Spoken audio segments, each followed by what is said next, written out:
मेरी आवाज़ आ रही है क्या?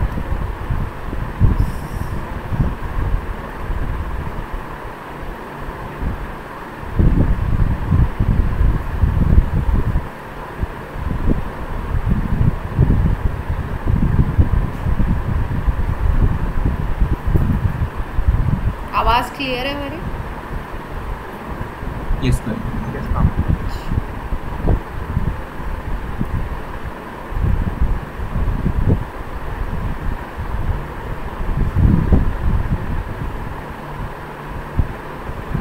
चलो, तो ये थी अपनी बैंड थ्योरी, जिसकी बेसिस पे हमने बताया कंडक्टर है, इंसुलेटर है या सेमी। इन करके बोल दो कि आपकी 1 बजे से क्लास है, वो 11th की बच्ची है।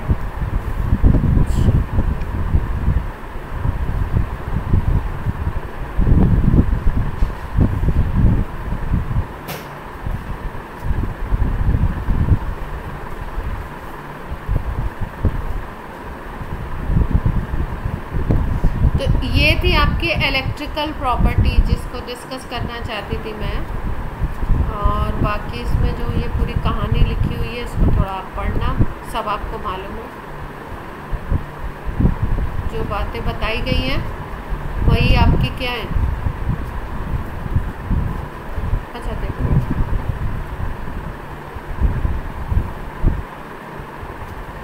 कुछ कह रहे हो आयुष?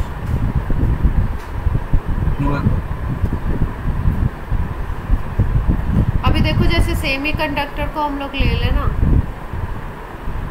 और इसका टेम्परेचर 0 कर दें, एब्सोल्यूट 0 जिसको बोलते हैं। एब्सोल्यूट 0 क्या टेम्परेचर होता है? एब्सोल्यूट 0 कितना टेम्परेचर होता है डिग्री सेंटीग्रेड में? -2। माइनस कितना? एब्सोल्यूट 0 इन डिग्री सेंटीग्रेड कितना होता है?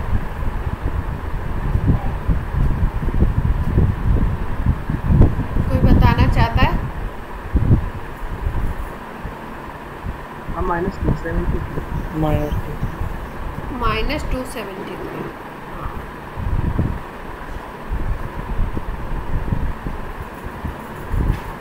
ठीक है, या इसी को हम 0 डिग्री केल्विन। 0 डिग्री केल्विन पे अगर कोई सेमी कंडक्टर लेते हो ना आप, तो इसकी कंडक्टिविटी 0 आती है। टेम्परेचर इतना लो कर दिया है तो कंडक्टिविटी 0 क्यों हो जाती है? सब कुछ फ्रीज हो जाएगा ना, बिल्कुल सीज हो जाएगा, कोई मोशन होगा ही नहीं सब्सटेंस में। तो कोई मोशन नहीं होगा तो फ्लो ऑफ इलेक्ट्रॉन होगा कहाँ से? ठीक, इस पे आपका क्या होता है? 0 आता है।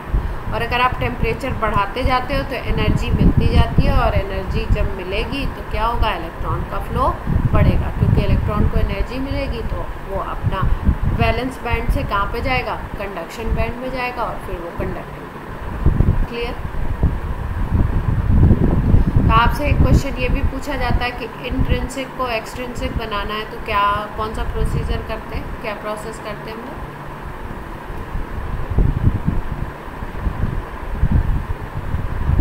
डोपिंग कर देंगे। इंट्रिंसिक को एक्सट्रिंसिक बनाना है तो डोपिंग।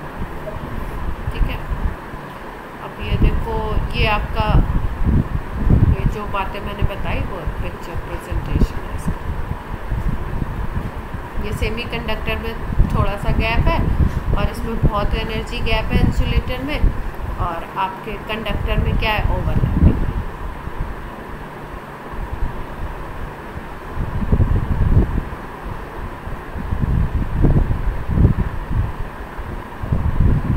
सुपर कंडक्टिविटी देखो एक term. Electrical resistance of metal is found to depend on temperature. पता ही है आपको, रेजिस्टेंस टेम्परेचर पे डिपेंड करता है।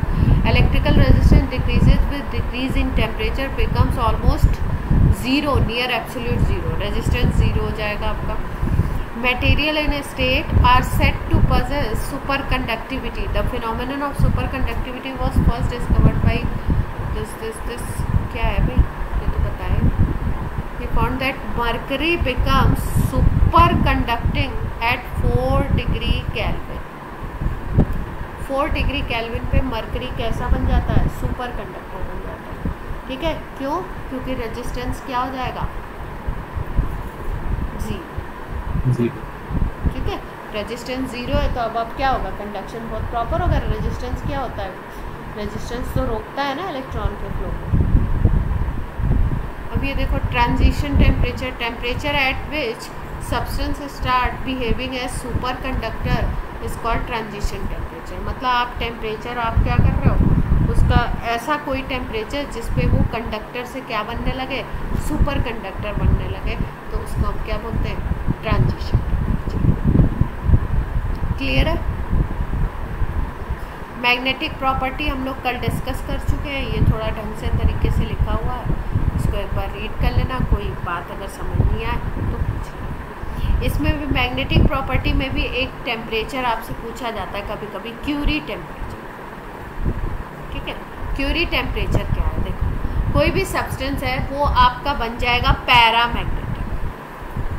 फेरोमैग्नेटिक सब्सटेंस है, उसने अपना फेरोमैग्नेटिज्म छोड़ दिया, ऐसा टेम्परेचर लाओ उसके लिए, हीटअप करो उसको, और ऐसे टेम्परेचर पे जिस पे वो फेरोमैग्नेटिक से किस में कन्वर्ट हो जाए? पैरामैग्नेटिक में। ऐसे टेम्परेचर को हम बोलते हैं क्यूरी टेम्परेचर। अलग अलग सब्सटेंस के लिए, अलग अलग मेटल के लिए, अलग अलग ऑक्साइड के लिए ये क्यूरी टेम्परेचर अलग अलग होता है। क्लियर है बात? जैसे ये डेटा आपको याद करने की ज़रूरत नहीं है, ये जो डेटा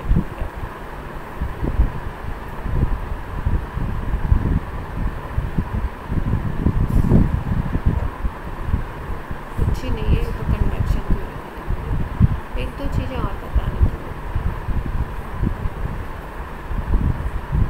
12 बज जाए तो आप बता दें।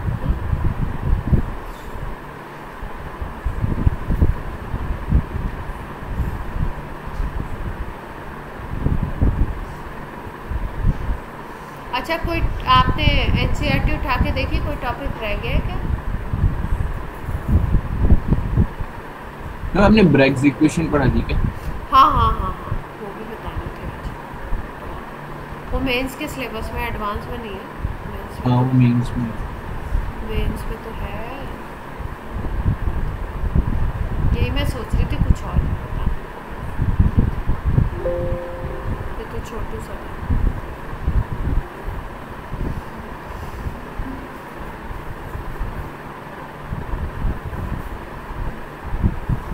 ये ना ज़्यादा फिजिक्स में पूछा भी जाता है, पैरामैग्नेटिक डायमैग्नेटिक पूछ लेंगे, फिजिक्स में ज़्यादा पूछते हैं, स्पेशली इलेक्ट्रिकल वाला। कई बार क्या बहुत कॉमन चीज़ें होती है ना, तो अगर वो फिजिक्स में ज़्यादा पार्ट होता है तो फिजिक्स में पूछ लेते हैं। जैसे फिजिक्स की भी कोई चीज़ अगर जिसमें केमिस्ट्री बहुत ज़्यादा है तो उसको केमिस्ट्री में पूछेंगे, फिजिक्स में।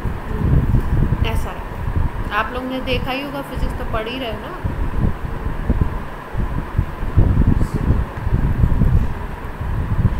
ब्रैग्स इक्वेशन की बात कर रहे हैं, क्या है? एक रिलेशन है, इक्वेशन है जिस पे सीधे सीधे क्वेश्चन आता है, कैसे निकाली गई हो सकती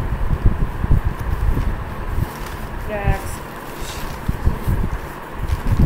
सीधे सीधे न्यूमेरिकल्स आए हैं, इसको कुछ भी कॉम्प्लिकेटेड नहीं है। कैसे है?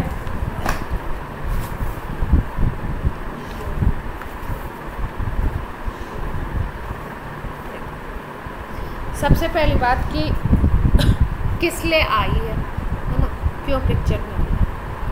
Path difference calculate.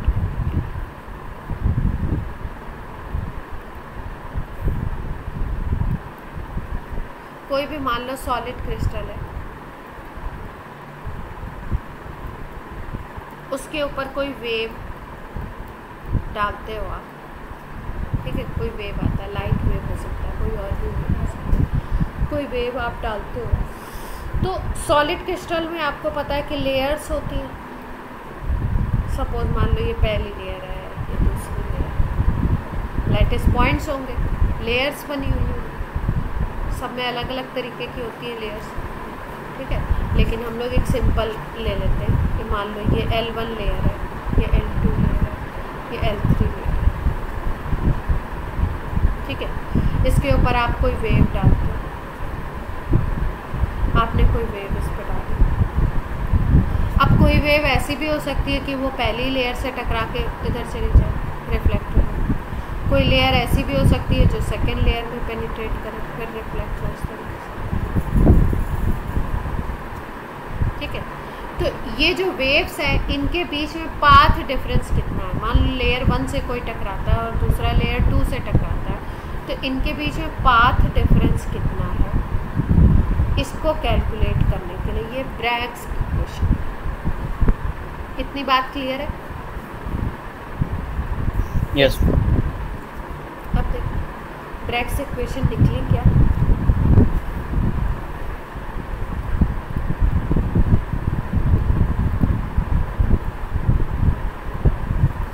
Bragg's equation निकली, अभी कैसे निकली वो निकालेंगे, पहले समझ लेते हैं थोड़ा सा। 2d sin theta is equal to n lambda, this is called path difference,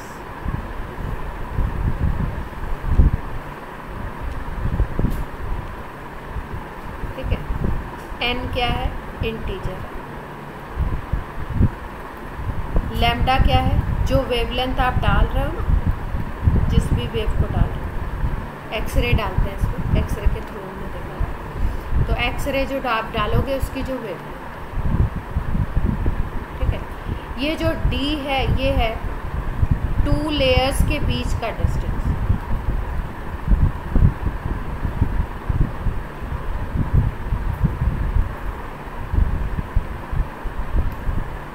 और ये जो थीटा है, ये थीटा है आपका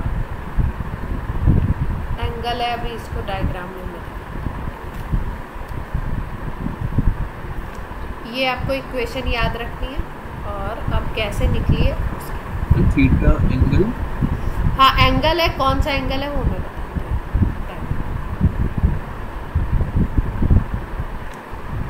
थीटा तो आपको भी पता है, कोई नई बात नहीं बताई मैंने कि थीटा क्या है, एंगल।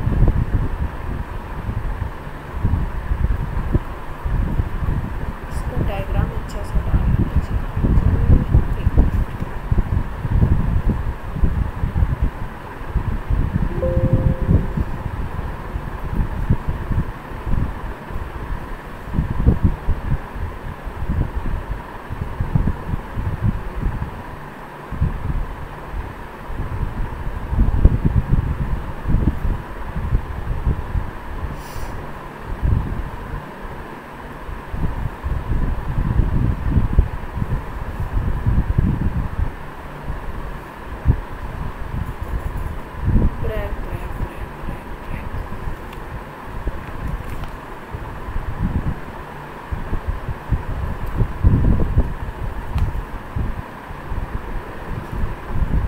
ये देख पा रहे हो,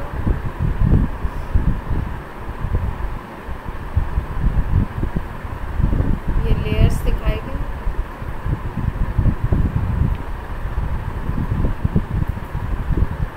ये मान लो आपकी लैटिस की लेयर है L1, ये आपकी L2, ये आपकी L3 और ये है आपकी L3, ठीक है। अब देखो ये लैटिस पॉइंट है, तो यहाँ पे एटम्स होंगे। मान लो आप 2 एटम्स की बात करो, ये जो पॉइंट दिखाई दे रहा है ये क्या होगा, ये जो आपकी पॉइंट है ये क्या होगा, ये एटम का सेंटर होगा क्या, या न्यूक्लियस होगा। इतनी बात क्लियर है। और ये जो सेकंड वाला एटम है ये इसका न्यूक्लियस होगा। तो अगर 2 एटम्स इस तरीके से सपोज,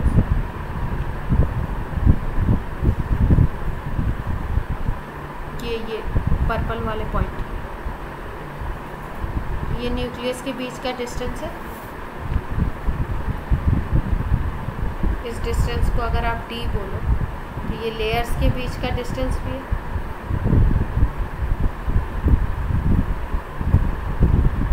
इतनी बात क्लियर है सबको। और अगर आप d/2 कर दो तो रेडियस आ जाएगा उस एटम का। Yes, sir.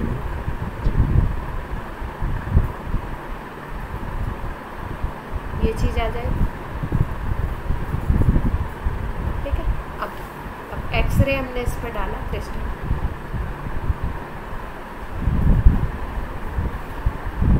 होता क्या है, मान लो ये लेयर 1 है, इस पे इंसिडेंट,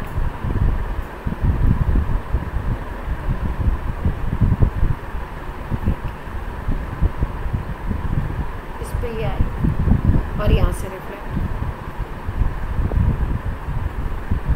ठीक है। कोई दूसरी रे भी आती है, वो आपकी इस पे इंसिडेंट,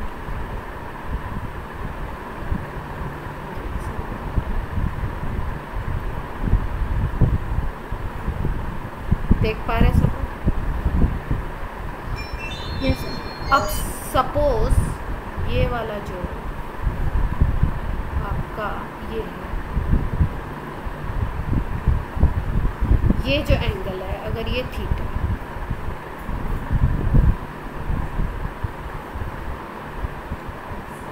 ठीक है, ये थीटा है, और आप यहाँ पे क्या करो, एक इस लाइन को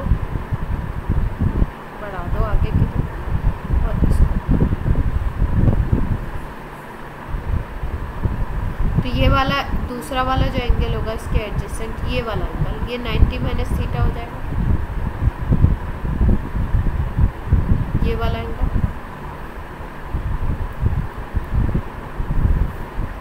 इस पे श्योर है आप लोग? Yes, sir. ठीक है। और ये रिफ्लेक्शन हो रहा है तो ये भी 90 माइनस थीटा होगा।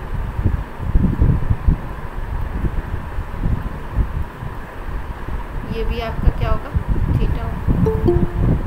इतनी बात क्लियर है सब? Yes, ma'am. क्रिस्टल पे प्रणय को क्या होगा?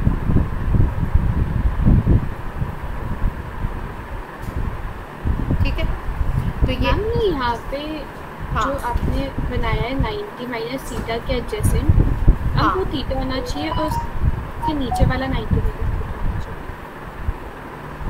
नहीं, ये एंगल और ये एंगल इक्वल होंगे ना, ये वाला एंगल और ये इक्वल एंगल होंगे, तो ये अगर 90 माइनस थीटा है तो ये वाला भी 90 माइनस थीटा ही होगा ना।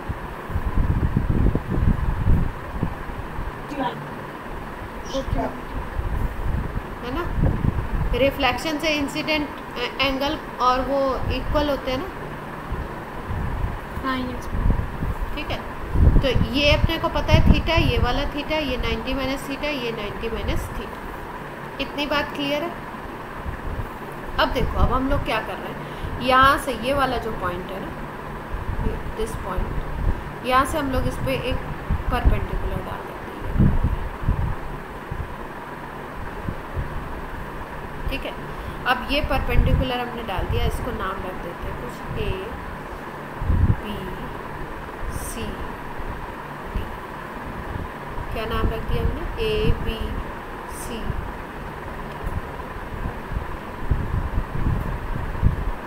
इस तरीके का। ठीक है। ये हमने यहाँ पे परपेंडिकुलर ड्रॉ किया तो ये वाला एंगल तो 90 हो जाएगा। यस और नो? ये वाला यहाँ से परपेंडिकुलर डाला है तो ये तो 90 हो। अब ज्योमेट्री से आप बताओ, और ये दो लेयर्स के बीच का डिस्टेंस है, ये d है, ये वाला डिस्टेंस d है, दिस वन, ये 90 है। ठीक है। तो अगर हम ये वाला एंगल पता करना चाहें तो ये एंगल क्या होगा, ये दिस वन।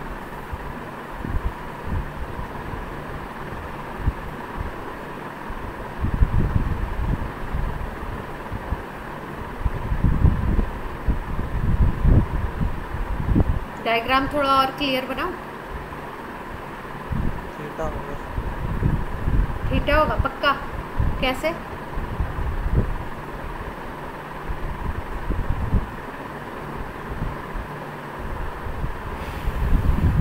कौन से एंगल के लिए पूछ रहे हो? ये वाला, ये ये डिस्टेंस d है, ये 90 है, तो ये कितना होगा? 90 माइनस थीटा होगा। 90 माइनस थीटा होगा पक्का, सोच लो। मेरे पास जो डेटा है वो ये थीटा है, ये वाला।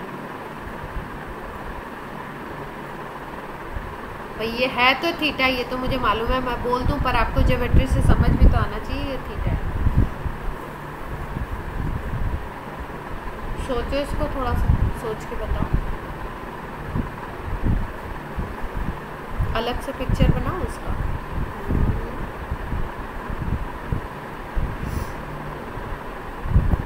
ऐसे बनाओ, ये वाला पॉइंट है P, तो आपका एक ऐसे, एक ऐसे,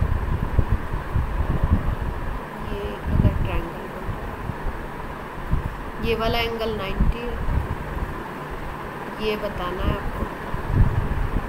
और ऊपर की तरफ जो पिक्चर है उसमें ये आपका थीटा है, ये वाला थीटा है, ये वाला आपका 90 माइनस थीटा है, और यहाँ पे भी यही सेम सिचुएशन है, ये थीटा है और ये है 90 माइनस थीटा। इस एंगल को बताओ। अच्छा ये पूरा 90 होगा ना, ये पूरा 90 है ना? यस हाँ ना। और तो कैसे निकाल सकते हैं? ये आ तो रहा है थीटा, पर आपको ज्योमेट्री से समझना होगा कैसे। ये थीटा है, ये वाला भी होगा। थीटा कैसे आएगा? मतलब अगर ये 90 है और यहाँ पे अगर वर्टिकली अपोजिट से देखें तो ये थीटा बनेगा, तो वाला तो 90 माइनस थीटा ही बनना चाहिए। अच्छा ये आपके अकॉर्डिंग ये वाला 90 माइनस थीटा बनना चाहिए। यस।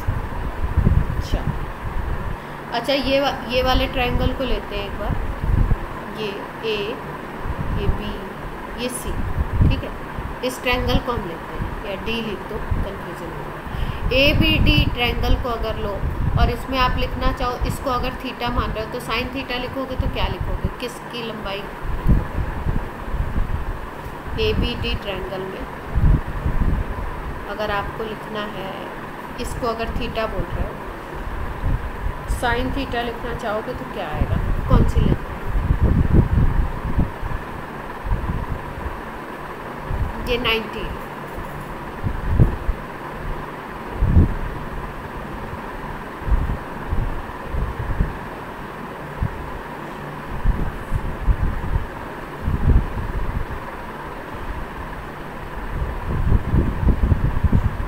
अगर साइन थीटा लिखना है इसके अकॉर्डिंग, तो ये लिख सकते हैं क्या हम लोग? AB बाई BD लिख सकते हैं?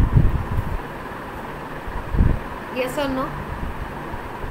हाँ यस ठीक है, अगर ये लिख सकते हैं AB बाई, हम एक सेकंड, हम साइन थीटा को इधर ले रहे हैं क्या B पॉइंट पे? क्या मतलब? थीटा को B पॉइंट पे ले हाँ, रहे हैं। अगर मान रहे हैं तो हम तो AD आना चाहिए ना? AD आना चाहिए। हम अगर थीटा को B पॉइंट पे मान रहे हैं, ये वाले को थीटा मान रहे हैं, तो AD बाई ये आएगा, BD आएगा। यस। मैम ये नीचे आपने B मार्क कर रखा है? ये नीचे D फॉर डॉग है।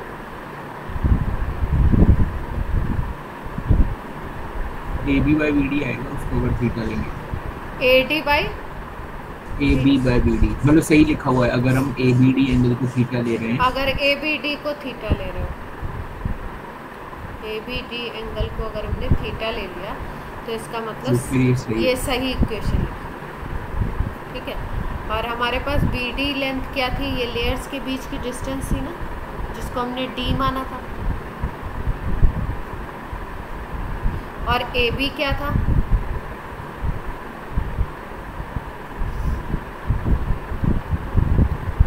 अगर AB को देखो, ये वाली डिस्टेंस, इसको देखो, ठीक है, या AD को देख लो,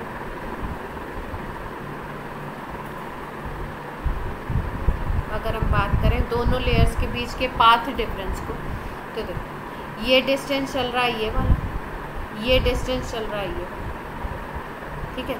तो यहाँ से यहाँ तक तो ये पैरेलल जा रहा है, तो ये तो बिल्कुल इक्वल है डिस्टेंस, ये वाले और ये वाले, इधर वाले और इधर वाले, ये डिस्टेंस। ये है आपका पाथ डिफरेंस। अगर हम पाथ डिफरेंस की बात करें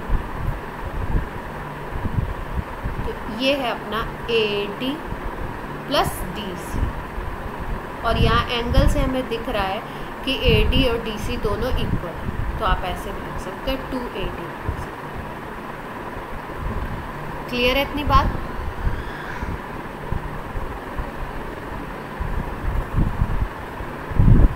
पाथ डिफरेंस ही हमें निकालना है। इसका मतलब अगर हमें कहीं से थीटा यूज़ करके AD की वैल्यू मिल जाए तो हम लोग पाथ डिफरेंस निकाल सकते हैं। तो यहाँ से क्या आएगा, यहाँ से तो हमें AB की वैल्यू मिल रही है ना, AD की नहीं मिल रही।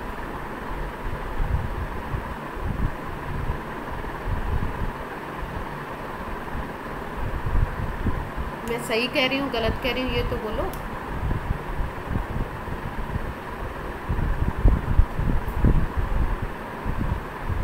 कोई चीज़ क्लियर नहीं हो पा रही है इसमें डायग्राम में सही से।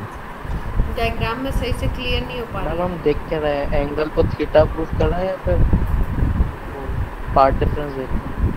नहीं, हमें देखना है पाथ डिफरेंस निकालना है। ये पूरी ज्योमेट्री को हम थीटा प्रूफ नहीं कर रहे हैं। थीटा प्रूफ मत करो, पहले समझो कि वो थीटा है कि नहीं है। पहला क्वेश्चन देखो, पहली चीज़ है कि ये वाला एंगल थीटा है या नहीं है। अगर ये थीटा है तब आगे की बात करेंगे ना हम लोग, तब तो फिर सीधे से मैम पार्ट डिफरेंस तो L1 L2 के बीच में हो जाएगा ना? हाँ मैम, वो AD प्लस DC के साथ है। ये देखो, ये निकालना है हमको बेसिकली। ये वाली वेव कितना डिस्टेंस चल रही है, ये इतना चल रही है अगर यहाँ से अगर पैरेलल आ रही है तो, ठीक है। और ये वाली वेव जो है वो कितना चल रही है, तो ये डिफरेंस है। समझ रहे हो? मतलब दोनों मतलब इन दोनों वेव्स के बीच का डिस्टेंस पता करना है। हाँ, ठीक है। ये डिस्टेंस पता करना है, ये AD प्लस DC, ये वाला डिस्टेंस।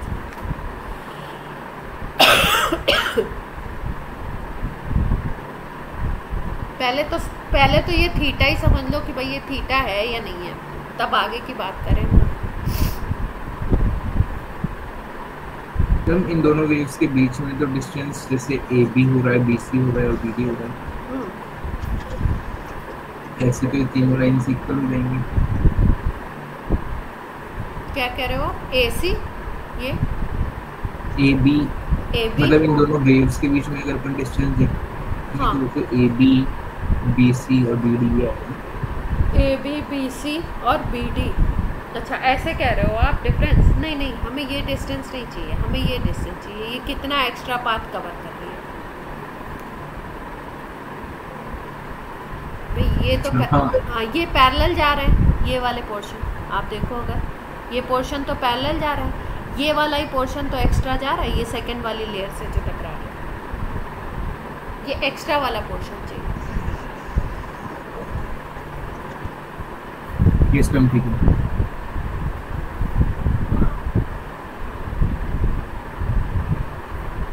फिर से डायग्राम को ड्रॉ कर देती हूँ, जिससे आप एक बार थीटा तो प्रूव कर लो, फिर आगे की बात आगे करें।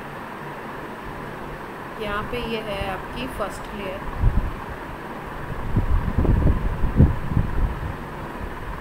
यही थी ना?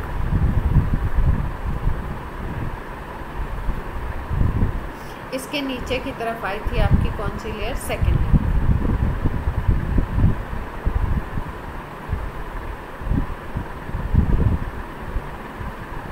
ये आपकी सेकेंड लेयर थी, ठीक है। फर्स्ट लेयर सेकेंड लेयर, इनके बीच का डिस्टेंस था आपका D। इस एंगल को हम बोल रहे थे, इसको हमने बोला था थीटा, ठीक है। और हमने यहाँ पे क्या डाला था?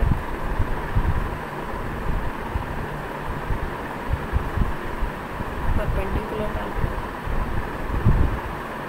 अब हमें चाहिए ये वाला एंगल।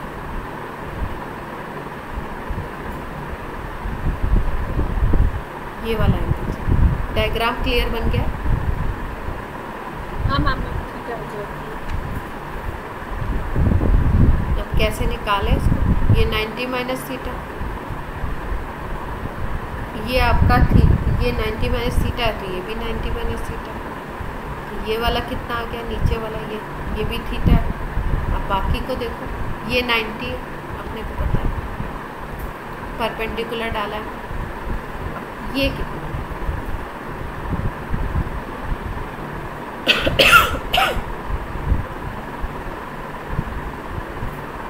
अगर मान लो ये आपके अकॉर्डिंग ये 90 माइनस थीटा आना चाहिए, ये कह रहे हो ना? मैम थीटा ही आएगा इसमें। थीटा ही आएगा। ठीक है, इसमें मुझे क्लियर हो गया। क्लियर हो गया। ये एंगल हो गया अपना थीटा। ठीक है, अब ये वाला जो ट्रायंगल है ए बी डी मान लो, तो ए बी डी ट्रायंगल की अगर बात करें तो इसमें हमें लिखना है साइन थीटा। अगर लिखना है तो क्या लिखना है? AD बाय BD आएगा। AD बाई DB BD जो भी। ठीक है, ये अपना BD अपने पास क्या आ रहा है?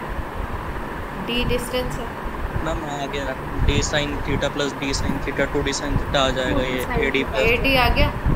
अब AD कितना आ गया? D sin थीटा आ गया। और पाथ डिफरेंस डबल है, इसको C मान लो। अगर तो पाथ डिफरेंस आपका क्या था, जिसको मैं पाथ डिफरेंस बोल रही हूँ, वो क्या था? AD प्लस DC था। अब DC की जगह भी हमने AD रख लिया, इक्वल डिस्टेंस, तो 2AD आ गया। अब यहाँ से आपको यही है पाथ डिफरेंस, तो 2AD बनाना है, 2D sin थीटा तो 2D sin थीटा आ जाए। इतनी बात क्लियर है? Yes ma'am. ठीक है, D है डिस्टेंस बिटवीन टू लेयर्स। अब ये जो पाथ डिफरेंस है ना, ब्रैग्स इक्वेशन ने क्या बोला कि भाई ये जो पाथ डिफरेंस है, अगर इंटरफेरेंस हो रहा हो कंस्ट्रक्टिव,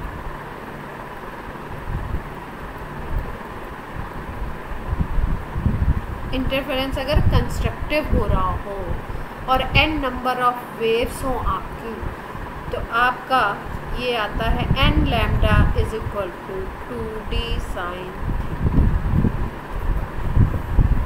n, यहाँ पे नंबर है 1 2 3।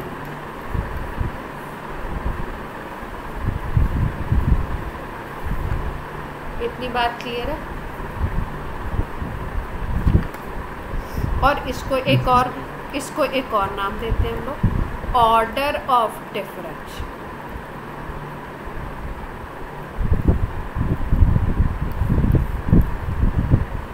क्वेश्चन क्या आएगा? ब्रैग्स इक्वेशन नहीं आएगी, न्यूमेरिकल आएगा। इस पे आएगा, फिजिक्स में भी आता है, केमिस्ट्री। क्वेश्चन बता दो इसको बेस्ट, टाइम बता दो मेरे को। 12 हो गया। 12 हो गए, बस लास्ट क्वेश्चन बता दो, खत्म कर दो। ये दिया हुआ है, second order diffraction of X-ray with lambda is equal to 1 angstrom from a set of parallel planes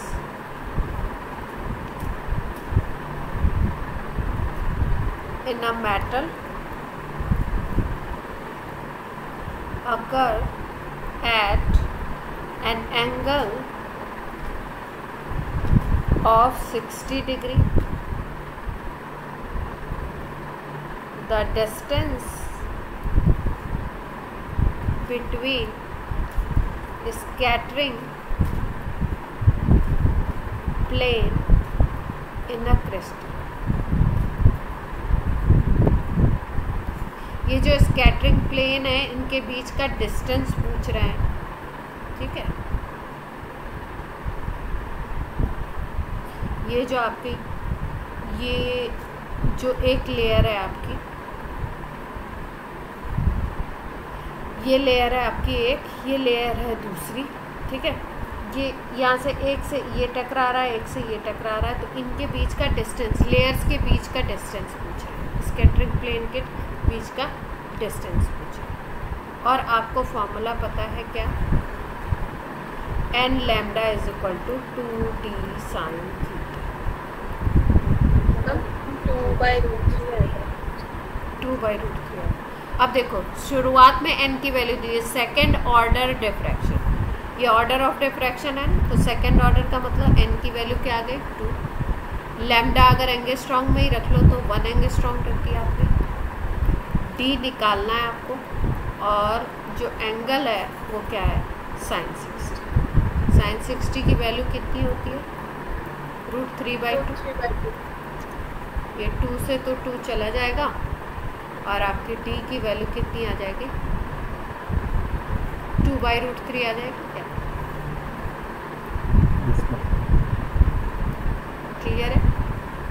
और अपने जो 41 ईयर आप लोगों ने खरीदी है उसमें भी देखना ब्रैक्स पे कोई क्वेश्चन है क्या। अगर ब्रैक्स पे क्वेश्चन है उसको करके देखना, नहीं आएगा तो क्वेश्चन। ठीक है, आज की क्लास ऑफ की जाए।